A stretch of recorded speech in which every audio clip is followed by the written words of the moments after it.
আজকে একটা মজার ঘটনা ঘটেছে যুক্তরাষ্ট্রে। জাতিসংঘের ৮০তম সাধারণ অধিবেশনে যোগ দিতে ফরাসি প্রেসিডেন্ট ইমানুয়েল ম্যাক্রো তিনি যাচ্ছিলেন জাতিসংঘের সদর দপ্তরে।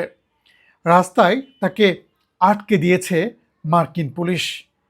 নিউ ইয়র্ক পুলিশের দাবি, ওই রাস্তা দিয়ে সে সময় মার্কিন প্রেসিডেন্ট ডোনাল্ড ট্রাম্পের গাড়িবহর যাচ্ছিল, আর তাই ফরাসি প্রেসিডেন্টের রাস্তা আটকে দেওয়া হয়েছে।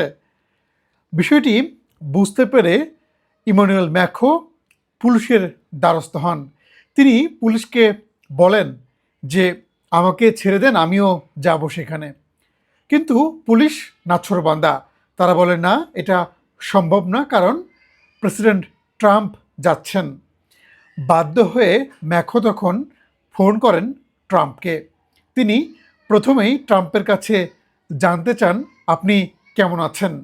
তারপর বলেন যে আপনার জন্য পুরো রাস্তা বন্ধ করা হয়েছে, আর এতে বিপাকে পড়েছি আমি, কারণ আমিও যেতে পারছি না।